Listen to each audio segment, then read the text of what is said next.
APPSC నిర్వహించే group 2 screening test సిలబస్ను ప్రధానంగా 3 విభాగాలుగా విభజించారు. Current affairs, economy, polity. ఇందులో కరెంట్ అఫైర్స్ విభాగం అత్యంత కీలకమైనది. అన్ని రకాల పోటీ పరీక్షల్లోనూ వర్తమానాంశాల ప్రాధాన్యత ఎక్కువగా ఉంటుంది. ఈ నేపథ్యంలో వర్తమానాంశాలను ఎలా అర్థం చేసుకోవాలి, ఎలా సిద్ధమవ్వాలి, ఇలాంటి అంశాలను ఇవాల్టి యువ విజయీభావాలో తెలుసుకుందాం.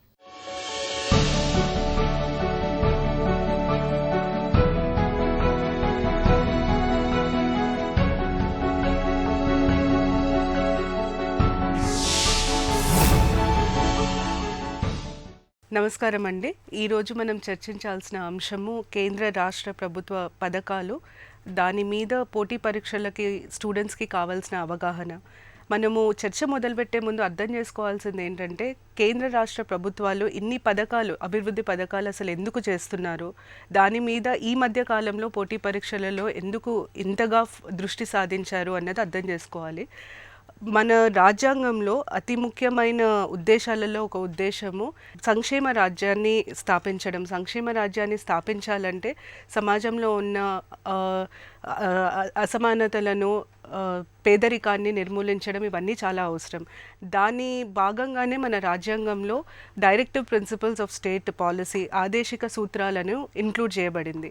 దాన్ని ఇంప్లిమెంట్ చేయడానికి తీసుకొచ్చిన పథకాలే ఈ అభివృద్ధి పథకాలు. అయితే మనతో ఇవాళ స్టూడెంట్స్ ఉన్నారు. వాళ్ళ డౌట్స్ దీని మీద ఎలా ప్రిపేర్ అవ్వాలి అన్నది, వాళ్ళ డౌట్స్ అడిగి తెలుసుకొని వాళ్ళకి కావాల్సిన సమాచారాన్ని ఇద్దాము. ఈ అభివృద్ధి పథకాలను ఏ సబ్జెక్ట్లో భాగంగా పరిగణించవచ్చు? అభివృద్ధి పథకాలు అనేది ఒక సబ్జెక్ట్ కాదు. దాన్ని మనం చూస్తే అది కాంటెంపరీ ఇష్యూస్, సమకాలీన అంశాల కింద వస్తుంది, ఎకానమీ కింద వస్తుంది, మళ్ళీ పాలిటీకి కూడా రిలేటెడ్. అభివృద్ధి పథకాలన్నిటికీ బేస్ ఏదైతే ఫౌండేషన్ ఉందో అది మాత్రం పాలిటీ నుండి వస్తుంది. Directive principles of state policy, ఆదేశిక సూత్రాలు. సో మొదలు మీకు తెలియాల్సింది ఏంటంటే, ఆదేశిక సూత్రాల కింద ఉన్న ఆర్టికల్స్, వాటిలో ఉన్న కంటెంట్ మీద మంచి క్లారిటీ ఉండాలి. దాని తర్వాత అభివృద్ధి పథకాలు ఎకానమీలో చాలా ఇంపార్టెంట్ భాగం అన్నమాట. ఎకానమీలో ఇప్పుడున్న ఎకానమీ ఏదైతే మీరు కాంపిటేటివ్ ఎగ్జామ్స్కి చదువుతున్నారో, ఆ economy pure subject related economy. దాంట్లో డెవలప్మెంట్, అభివృద్ధి మీద చాలా ఎక్కువ ఫోకస్ ఉంది, దృష్టి ఉంది. దానివల్ల మీరు స్కీమ్స్ ఎంత బాగా చదివితే మీకు ఎకానమీలో అంత బెనిఫిట్ ఉంటుంది. సో ఒక రకంగా చెప్పాలంటే అభివృద్ధి పథకాలు ఎకానమీ కింద వస్తాయి, పాలిటీకి సంబంధించి ఉంటాయి, మళ్ళీ సమకాలీన అంశాల కింద కూడా వస్తాయి. ఈ అభివృద్ధి పథకాల నుండి మొత్తం మనం కాంపిటేటివ్ ఎగ్జామ్స్లో ఎన్ని ప్రశ్నలు ఆశించవచ్చు? ఎగ్జామ్స్లో కాంపిటేటివ్ ఎగ్జామ్స్లో ముందుగా చెప్పినట్టు అదొక సబ్జెక్ట్ కాదు కాబట్టి కరెక్ట్గా ఎన్ని ప్రశ్నలు దాని మీద వస్తాయని చెప్పడం కష్టం. కాకపోతే మీకు పాలిటీలో కానీ ఎకానమీలో కానీ దాదాపుగా గత 1 yearలో వచ్చిన వేరే వేరే పోటీ పరీక్షల్లో పేపర్స్ గిన చూస్తే సివిల్ సర్వీసెస్తో పాటు దగ్గర ఒక 15 నుండి 20 ప్రశ్నలు వచ్చే ఆస్కారం మాత్రం ఉంది. కొన్ని డైరెక్ట్గా అడగొచ్చు, కొన్నిటిని మనం ఏమనుకుంటామంటే అవి ఎకానమీలో పార్ట్ అని అనుకుంటాం, కొన్ని పాలిటీలో పార్ట్ అనుకుంటాం, కానీ అవి అభివృద్ధి పథకాలకు సంబంధించే ఉంటాయి. కాబట్టి మీరు పేపర్లో ఒక 10% వరకు అభివృద్ధి పథకాలకు సంబంధించి వస్తాయి. ఎకానమీ పేపర్లో మాత్రం ఎక్కువగా వచ్చే ఛాన్సెస్ ఉంటాయి. 20 to 25% క్వశ్చన్స్ ఎకానమీ పేపర్లో అభివృద్ధి పథకాలకు సంబంధించి ఉంటాయి. మేడం, పథకాల మీద మనకు మార్కెట్లో ఏవైనా బుక్స్ అవైలబిలిటీలో ఉన్నాయా? ఒకవేళ ఉంటే ఏ బుక్ని, ఏదైనా పర్టికులర్ బుక్ అంటూ సజెస్ట్ చేస్తారా మీరు? పథకాల కోసము మాత్రమే అంటే ఫస్ట్ మీరు చదవాల్సింది సోషియో ఎకనామిక్ సర్వే, సామాజిక ఆర్థిక సర్వే. అది ప్రతి సంవత్సరం స్టేట్ గవర్నమెంట్, రాష్ట్ర ప్రభుత్వము, మళ్ళీ కేంద్ర ప్రభుత్వం కూడా బడ్జెట్ ముందు రిలీజ్ చేస్తుంది, వాళ్ళే పబ్లిష్ చేస్తారు. ఈ సర్వేలో ముఖ్యంగా ఏముంటాయంటే గత సంవత్సరంలో గవర్నమెంట్ ఇంప్లిమెంట్ చేసిన కొత్త అభివృద్ధి పథకాలు, వాటి ఉద్దేశాలు, వాటికి సంబంధించిన కంప్లీట్ ఇన్ఫర్మేషన్ ఉంటుంది. సో ఫస్ట్ రెఫరెన్స్ అభివృద్ధి పథకాలకి సోషియో ఎకనామిక్ సర్వే. అది కాకుండా second reference Andhra Pradesh government, Andhra Pradesh అనే ఒక మ్యాగజైన్ని ప్రచురిస్తుంది, ప్రతి నెల వస్తున్నది. ఆ మ్యాగజైన్లో ఆ నెలలో వచ్చిన అభివృద్ధి పథకాలే కాకుండా సమకాలీన అంశాలు, స్టేట్కి సంబంధించిన అన్ని సమకాలీన అంశాలు కవర్ అవుతాయి. సెంట్రల్ గవర్నమెంట్కి వచ్చేసరికి యోజన, కురుక్షేత్ర అని 2 మ్యాగజైన్స్ ఉన్నాయి. అవి కూడా పబ్లికేషన్స్ డిపార్ట్మెంట్ ప్రచురిస్తుంది, అది government information. So Yojana, Kurukshetra చదవడం వల్ల మీకు కేంద్ర ప్రభుత్వం తీసుకొచ్చిన అభివృద్ధి పథకాలన్నీ కవర్ అవుతాయి. మీరు గుర్తుపెట్టుకోవాల్సింది ఏంటంటే అభివృద్ధి పథకాలకు సంబంధించినంత వరకు ఇన్ఫర్మేషన్ మీరు ఏ సమాచారమైనా గవర్నమెంట్ పబ్లిష్డ్ సోర్స్ నుండే తీసుకోవాలి. అది ఈ పబ్లికేషన్స్ అయినా కావచ్చు, లేదా ప్రెస్ ఇన్ఫర్మేషన్ బ్యూరో మీకు ఆన్లైన్ దొరుకుతుంది ఆ ఇన్ఫర్మేషన్, apgovernment.in ఇవన్నిట్లో కూడా మీకు ఆ ఇన్ఫర్మేషన్ దొరుకుతుంది. జాతీయ రాష్ట్ర సామాజిక అభివృద్ధి పథకాలను చదివే విధానం ఎలా ఉండాలి? ఇప్పుడు మీరు అభివృద్ధి పథకాలు చూస్తే చాలా ఉంటాయి, దాన్ని 2 రకాలుగా విభజించి చదవచ్చు. ఒక విభజన ముఖ్య ఉద్దేశం ఏముండాలంటే ప్రతి అభివృద్ధి పథకంలో లబ్ధిదారులు కొంతమంది ఉంటారు. కొన్ని అభివృద్ధి పథకాలు మహిళలకు సంబంధించినవి ఉంటాయి, కొన్ని అభివృద్ధి పథకాలు షెడ్యూల్ తెగలకి షెడ్యూల్ కులాలకి సంబంధించినవి ఉంటాయి, కొన్ని మైనారిటీస్ పిల్లలకి. సో మీరు లబ్ధిదారుల పరంగానైనా వాటిని విభజించుకోవచ్చు, లేదా శాఖ పరంగానైనా విభజించుకోవచ్చు. ఇప్పుడు సామాజిక శాఖలు మనకి ఎట్లా అయితే ఆర్థిక శాఖలు ఉంటాయో, భాగాలు ఉంటాయో, అలాగే సామాజిక భాగాలు ఉంటాయి. విద్య, వైద్యము, మౌలిక సదుపాయాలు, ఇవన్నీ సామాజిక శాఖలు. ఈ సామాజిక శాఖలని బేస్ చేసుకొని మనం హ్యూమన్ డెవలప్మెంట్ అనేది మెజర్ చేస్తాం. సో మనము అభివృద్ధి పథకాలన్నీ ఏ శాఖకి సంబంధించిన అభివృద్ధి పథకాన్ని ఆ శాఖగా విభజించుకొని చదవడం, లేదా లబ్ధిదారులని ఉద్దేశించుకొని విభజించి చదువుకోవడం అన్నా చేయాలి. అలా అయితే మీకు గుర్తుపెట్టుకోవడం సులభం అవుతుంది. దానివల్ల ఇంకొక లాభం ఏంటంటే మీకు ప్రశ్నలు అడిగినప్పుడు కూడా ఈ కింది వాటిలలో ఏ అభివృద్ధి పథకం మహిళలకు సంబంధించింది లేదా మహిళలకు సంబంధించినది ఇలా అడిగే ఆస్కారం కూడా ఉంటుంది లబ్ధిదారుల పరంగా మీరు చదివితే. లేదా ఈ కింది పథకాలలో ఏ పథకం మౌలిక సదుపాయాలు ఉద్దేశించి రూపించబడింది ఇలా అడిగే ఆస్కారం ఉంటుంది. కాబట్టి మీరు లబ్ధిదారుల పరంగానన్నా విభజించుకోండి, లేదా శాఖల పరంగా నన్నా విభజించుకొని చదివితే సులభం అవుతుంది. కరెంట్ అఫైర్స్లో అనేక అంశాలు ఉన్నప్పటికీ ప్రస్తుత ప్రభుత్వాలు అమలు చేస్తున్న పలు పథకాలు, వాటి లక్ష్యాలపై ప్రశ్నలు ఎక్కువగా వస్తాయి. అందుకు దేశంలో కేంద్ర రాష్ట్ర ప్రభుత్వ పథకాల గురించి క్షుణ్ణంగా అధ్యయనం చేయాలి. ప్రశ్న ఏ రూపంలోనైనా రావచ్చన్న దృష్టితో పథకాల గురించి తెలుసుకుంటే మంచిదని అంటున్నారు నిపుణులు.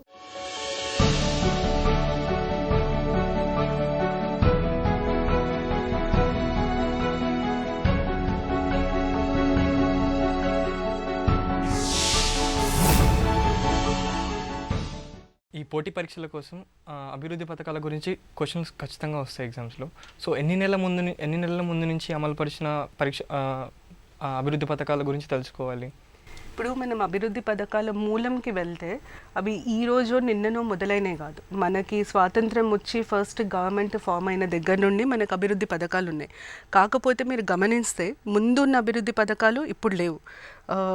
ఉదాహరణకి ఇందిరాగాంధీ గారు ఇంట్రడ్యూస్ చేసిన అన్నిటికంటే ముఖ్యమైన అభివృద్ధి పథకం, దాని గరీబీ హటావో అని చెప్పి ఆమె ఒక స్లోగన్ ఇచ్చి దాని కింద చాలా పథకాలు ఇంట్రడ్యూస్ చేసింది. ఆ పథకాలు ఏవి ఈరోజు అమలులో లేవు.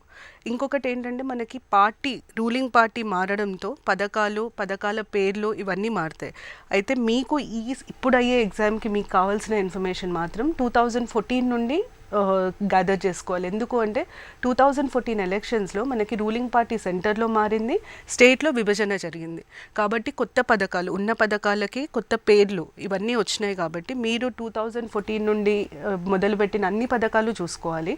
కానీ ఎక్కువ మటుకు దృష్టి కేంద్రీకరించాల్సింది మాత్రం ఈ 6 నెలలలో వచ్చిన పథకాలు. అవి కాకుండా ప్రతి ప్రభుత్వంకి ఫ్లాగ్షిప్ ప్రోగ్రామ్, దాన్ని మనం ఎలా కేటగరైజ్ చేస్తామంటే దానికి ఇచ్చిన అలొకేషన్, దాన్ని ఇంప్లిమెంట్ చేయడానికి వాళ్ళు తీసుకున్న చర్యలు, అవన్నిటి బేసిస్ మీద ఇది ఫ్లాగ్షిప్ ప్రోగ్రామ్ అని మనం అనుకుంటాం. సో ఆ ఫ్లాగ్షిప్ ప్రోగ్రామ్స్ మీద అడిగే ఛాన్సెస్ ఎక్కువగా ఉంటాయి. ఇప్పుడు ఏపీలో ఉన్న గవర్నమెంట్ ఎన్టీఆర్ విద్యోన్నతి పథకం, దాని కింద చాలామంది పిల్లలని స్పాన్సర్ చేస్తున్నారు చదువులకి.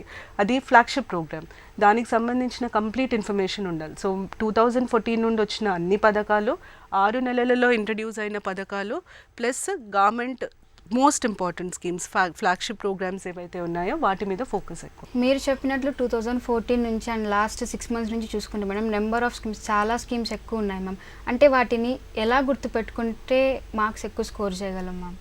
ఇప్పుడు ప్రతి స్కీమ్కి కొన్ని కంపల్సరీగా గుర్తుపెట్టుకోవాల్సినవి ఉంటాయి అమ్మ. దాన్ని అర్థం చేసుకోవాలంటే మీరు ప్రశ్న అడిగే విధానాన్ని అర్థం చేసుకోవాలి. ప్రశ్న అడిగే విధానాలు పోటీ పరీక్షల్లో 2 రకాలుగా ఉంటాయి. ఒకటేమో మిమ్మల్ని డైరెక్ట్గా అడుగుతారు, ఇది ఏంటి అని మీకు ఒక 4 ఆప్షన్స్ ఇస్తారు, దాంట్లోంచి ఒక ఆప్షన్ మీకు ఆన్సర్ అవుతుంది. ఇంకొకటి ఏంటంటే ఒక విషయం మీద 3-4 స్టేట్మెంట్స్ ఇచ్చి అందులో ఏది కరెక్ట్ ఏది రాంగ్ అనేది అడుగుతారు. ఆ రెండో రకమైన ప్రశ్నలు యూజువల్గా సివిల్ సర్వీసెస్ స్టాండర్డ్ అంటాం మనం. కాకపోతే ఈసారి గ్రూప్ 2కి ఏపీపీఎస్సీలో గ్రూప్ 2కి ప్రిలిమ్స్ మెయిన్స్ ఇంట్రడ్యూస్ చేశారు కాబట్టి మా ఉద్దేశం ప్రకారం ఆ రెండో రకం ప్రశ్నలు మెయిన్స్లో అడిగే అవకాశాలు ఎక్కువ ఉన్నాయి. సో మీరు చదివేటప్పుడే ముందు రకం ప్రశ్న అడిగిన డైరెక్ట్ క్వశ్చన్ లేదా అనలిటికల్ క్వశ్చన్ రెండో రకం ప్రశ్న అడిగిన ఆన్సర్ చేసేటట్టు ప్రిపేర్ అవ్వాలి. దానికి మీరు ముఖ్యంగా చేయాల్సింది ఏంటంటే ఒక పథకం తీసుకున్నప్పుడు మొదటిది తెలుసుకోవాల్సింది అది ఏ రోజు ప్రారంభించబడింది. ఇది మొదటి రకం ప్రశ్న. ఎన్టీఆర్ విద్యోన్నతి లేదా చంద్రన్న బీమా పథకం ఏ రోజున ప్రారంభించబడింది, ఇంతవరకే అడుగుతారు. దాని తర్వాత ఏ ప్లేస్లో ప్రారంభించబడింది. ప్రతి పథకాన్ని ఒక ప్లేస్లో మీడియా ముందు ఆవిష్కరిస్తారు. సో ఏ ప్లేస్లో ప్రారంభించబడింది. దాని తర్వాత మూడోది దాని కింద లబ్ధిదారులు ఎవరు. తర్వాత ప్రతి పథకంకి కొన్ని ముఖ్య ఉద్దేశాలు ఉంటాయి, ఏమి సాధించాలని అనుకుంటున్నారు. గిరిపుత్రిక కళ్యాణ పథకం ఉంది, ఏపీ గవర్నమెంట్ ఇంట్రడ్యూస్ చేసింది. దాని ముఖ్య ఉద్దేశం అయితే ఫైనాన్షియల్ అసిస్టెన్స్. ఏ మంత్రిత్వ శాఖ ఏ పథకాన్ని ఇంప్లిమెంట్ చేస్తుంది, సో ఆ బడ్జెట్ అలొకేషన్ ఎంత ప్రతి పథకంకి, అదొకటి తెలియాలి. మళ్ళీ కొన్ని పథకాలకు ఒక టైం ఉంటుంది, దాన్ని మనం మిషన్ మోడ్ పథకం అంటాం. స్వచ్ఛ భారత్కి ఒక టైం ఉంది, 100% శానిటేషన్ టు 2022 లోపు మనం సాధించాలి. అయితే ఆ ఇయర్ ఏది, ఆ 100% సాధించడానికి ఫిక్స్ చేసుకున్న ఇయర్ ఏది. మేడం ఇప్పుడు పథకాలు చూస్తే కొన్ని కేంద్ర ప్రభుత్వం ఇంప్లిమెంట్ చేస్తుంది, కొన్ని రాష్ట్ర ప్రభుత్వం మాత్రమే ఇంట్రడ్యూస్ చేసి ఇంప్లిమెంట్ చేస్తుంది. ఇప్పుడు ఈ గ్రూప్స్కి ఎగ్జామ్ పరంగా మేము ఎక్కువ ఫోకస్ ఏది చేయాలి మేడం, కేంద్ర ప్రభుత్వ పథకాలక రాష్ట్ర ప్రభుత్వ పథకాలక? కొన్ని పథకాలు ఎలా ఉంటాయంటే కేంద్ర ప్రభుత్వం చేస్తుంది, కేంద్ర ప్రభుత్వంతో పాటు రాష్ట్ర ప్రభుత్వం కూడా దాన్ని ఇంప్లిమెంట్ చేస్తుంది. అయితే రాష్ట్ర ప్రభుత్వం చేసేటప్పుడు దాంట్లో కొన్ని ఆ రాష్ట్రానికి సంబంధించినంత వరకు అవసరాల మేరకు కొన్ని మార్పులు చేస్తారు. ఇలా 3 ఉంటాయి. ఈ 3 భాగాలలో మీరు ఫస్ట్ కాన్సన్ట్రేట్ చేయాల్సింది, దృష్టి సాధించాల్సింది రాష్ట్ర ప్రభుత్వం మొదలుపెట్టిన పథకాల మీద. వాటి గురించి మీకు కంప్లీట్ నేను ఇంతకు మునుపు చెప్పినట్టు ప్రతి పథకం తీసుకొని దానికి సంబంధించిన ప్రతి ఇన్ఫర్మేషన్ గ్యాదర్ చేయాలి. దాని తర్వాత నెక్స్ట్ ప్రయారిటీ ఇవ్వాల్సింది కేంద్ర ప్రభుత్వము మొదలుపెట్టిన పథకం కానీ రాష్ట్ర ప్రభుత్వం కూడా ఇంప్లిమెంట్ చేస్తున్న పథకం స్వచ్ఛ భారత్. అదే పథకాన్ని ఏపీ గవర్నమెంట్ స్వచ్ఛ ఆంధ్ర అని చెప్పి ఇంప్లిమెంట్ చేస్తుంది. సో స్వచ్ఛ భారత్లో స్వచ్ఛ ఆంధ్రాకి ఉన్న స్పెసిఫిక్ ఎయిమ్స్ అండ్ ఆబ్జెక్టివ్స్ ఏంటి, ప్రతి పథకంకి కొన్ని ఉద్దేశాలు ఉంటాయి, అవి అనుసరించాల్సిన విధానాలు ఉంటాయి. ఆ విధానాలలో రాష్ట్రంలోకి వచ్చేసరికి జరిగిన మార్పులు ఏంటి, దాని మీద ఎక్కువ మటుకు అడిగే ఛాన్సెస్ ఉంటాయి. లాస్ట్ మీరు ఫోకస్ చేయాల్సింది కేంద్ర ప్రభుత్వం ఇంట్రడ్యూస్ చేసిన పథకాలు. కేంద్ర రాష్ట్ర ప్రభుత్వాలు తరచూ పలు సంక్షేమ పథకాలు ప్రవేశపెడుతూ ఉంటాయి. గ్రూప్ 2లో విజయం సాధించిన అభ్యర్థులు రాష్ట్రంలోనే పనిచేయాల్సి ఉంటుంది. కనుక రాష్ట్ర ప్రభుత్వం అమలు చేస్తున్న పథకాల గురించి అభ్యర్థికి ఎంత సమగ్రంగా తెలుసన్న అంశాన్ని ప్రశ్నల రూపంలో పరీక్షిస్తారు. ప్రభుత్వ పథకాలకు సంబంధించి ఈ అంశాలను దృష్టిలో పెట్టుకొని చదివితే విజయం సాధించవచ్చంటున్నారు నిపుణులు.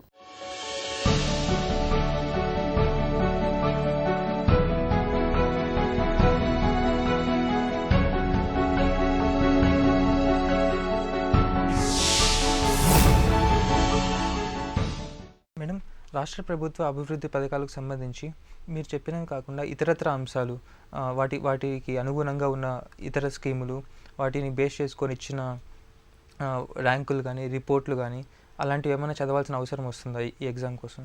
ఇప్పుడు నేను ఇప్పటివరకు చెప్పిందంతా మీకు స్కీమ్ పరంగా మీరు ఏమేమి చూసుకోవాలి అన్నదే. స్కీములు కాకుండా సామాజిక భద్రత లేదా సోషల్ డెవలప్మెంట్లో చాలా ఇతర అంశాలు ఉంటాయి. ఇప్పుడు ఉదాహరణకి స్వచ్ఛ భారత్ ఎలా ఇంప్లిమెంట్ చేస్తున్నారు అన్న దాని మీద స్వచ్ఛ భారత్ ఇండెక్స్ అనే ఒకటి urban development ministry central government release చేస్తుంది. దాంట్లో మీకు ఆంధ్రప్రదేశ్కి సంబంధించి ఏదన్నా సిటీ ఉందా, ఆ సిటీ ర్యాంకింగ్ ఏంటి. సో సోషల్ డెవలప్మెంట్ స్కీమ్స్ మీద అంటే అవి ఎలా ఇంప్లిమెంట్ చేస్తున్నారు అన్నది తెలుసుకోవడానికి ర్యాంకింగ్ ఇస్తుంది, గవర్నమెంట్ ఇస్తుంది. ఒక్కొక్కసారి గవర్నమెంట్ ఇతర సంస్థలు కూడా ఇస్తాయి, ఒక్కొక్కసారి యుఎన్ బేస్డ్ ఆర్గనైజేషన్స్ కూడా ఇస్తాయి. For example UN human development report, అది దాని కింద ముఖ్యంగా పరిశీలించేది ఏంటంటే లిటరసీ రేట్ ఎంత ఉంది, లైఫ్ ఎక్స్పెక్టెన్సీ ఎంత ఉంది, హెల్త్ పారామీటర్స్, విద్య వైద్యం ఎంతవరకు బాగుంది ఒక దేశంలో అన్నది వాళ్ళు చూసి ఒక ర్యాంకింగ్ ఇస్తారు. సో మీకు స్కీమ్సే కాకుండా స్కీమ్స్ ఇంప్లిమెంటేషన్ మీద కూడా సంబంధించిన ఇన్ఫర్మేషన్ మీద కూడా క్వశ్చన్స్ అడిగే ఛాన్సెస్ ఉంటాయి. హ్యూమన్ డెవలప్మెంట్ ఇండెక్స్ బాగా చూసుకోవాలి, ఈ ఇయర్ ర్యాంకింగ్ ఎంత ఉండింది, లాస్ట్ ఇయర్ భారతదేశ ర్యాంకింగ్ ఎంత ఉండింది. స్వచ్ఛ భారత్లో ఆంధ్రప్రదేశ్కి సంబంధించిన ఏదైనా సిటీకి ర్యాంకింగ్ వచ్చిందా, వస్తే ఏ ర్యాంకులో వచ్చింది, ఇదొకటి. దాని తర్వాత కొన్నిసార్లు అసలు ఈ రిపోర్ట్ ఎవరు రిలీజ్ చేస్తారని కూడా అడుగుతారు. సో ఆ రిపోర్ట్ రిలీజ్ చేసే సంస్థ గురించి కూడా మీకు తెలియాలి. Human development index UN release చేస్తుంది. జెండర్ ఇన్ఈక్వాలిటీ ఇండెక్స్ అని ఒకటి వస్తుంది, అది world economic forum. Gender inequality index women ఎంపవర్మెంట్కి చాలా ఇంపార్టెంట్ మెజర్. మహిళా సాధికారత ఒక దేశంలో ఎంత ఉంది అన్నది చూడడానికి వచ్చే రిపోర్ట్ అది. సో దాంట్లో ఇండియా ర్యాంకింగ్ ఎంత ఉంది. ఇలాంటి ప్రశ్నలు కూడా పథకాలకి సంబంధించినవే, కానీ పథకం మీద డైరెక్ట్గా అడిగేవి కాదు. పథకం ఎలా ఇంప్లిమెంట్ అవుతుంది, దానివల్ల మనకు వచ్చిన లాభాలేంటి మీద ఫోకస్ చేసి అడిగే ప్రశ్నలు ఇవి. ఇది కాకుండా మీరు బాగా చదువుకోవాల్సింది, బాగా బ్యాక్గ్రౌండ్ కింద చదువుకోవాల్సింది సెన్సస్ డేటా. 2011, 2001 సెన్సస్ కంపారిజన్ చేసుకొని చదవాలి. ఫర్ ఎగ్జాంపుల్ లిటరసీ రేట్ ఉంది, 2011లో దేశ లిటరసీ రేట్ ఎంత ఉండింది, రాష్ట్ర లిటరసీ రేట్ ఎంత ఉంది, 2001లో ఎంత ఉండింది, దేశానికి రాష్ట్రానికి పెరిగిందా తగ్గిందా, అంటే రాష్ట్రంలో ఉన్న లిటరసీ రేట్ దేశంలో ఉన్న లిటరసీ రేట్ కంటే ఎక్కువ ఉందా తక్కువ ఉందా. ఇవన్నీ ఎందుకు ఇంపార్టెంట్ అంటే అసలు స్కీమ్స్ ఎంతవరకు వాళ్ళు ఇంప్లిమెంట్, ఒకవేళ అభివృద్ధి పథకం కరెక్ట్గా ఆచరించగలుగుంటే మీకు ఆటోమేటిక్గా అది మీ పర్సంటేజ్లో తెలిసిపోతుంది. కాబట్టి అవన్నీ అడిగే ఛాన్సెస్ కూడా ఉంటాయి. సెన్సస్లో అతి ముఖ్యమైన అంశాలు ఏవైతే ఉంటాయో literacy, sex ratio, child sex ratio, ఇట్లాంటివి బాగా గమనించాల్సి వస్తుంది. సో పథకాలే కాకుండా ఈ సోషల్ లెజిస్లేషన్స్, సామాజిక చట్టాలు కూడా చూసుకోవాల్సి వస్తుంది. రీసెంట్గా వచ్చిన అన్నిటికంటే ఇంపార్టెంట్ చట్టం ఆహార భద్రతా చట్టం. పాతది ఇప్పటికీ కూడా చాలా ఇంపార్టెన్స్ ఉన్న చట్టము NREGA, rural employment guarantee scheme. దాని కింద అడిగే ప్రశ్నలు, అభివృద్ధి పథకాలతో పాటు చట్టాలు రెండు చూసుకోవాల్సి వస్తుంది. మేడం, మీరు ఇందాక చెప్పినప్పుడు అభివృద్ధి పథకాలు మంత్రిత్వ శాఖకి అండ్ లబ్ధిదారులకు సంబంధించిన టైప్స్ ఉంటాయని చెప్పారు. ఈ లబ్ధిదారులు అంటే ఎవరు, వాళ్ళని ఏ విధంగా విభజిస్తారు? లబ్ధిదారులు అంటే ముందు వచ్చేది మన దగ్గర వాళ్ళని వల్నరబుల్ సెక్షన్స్ అంటారు.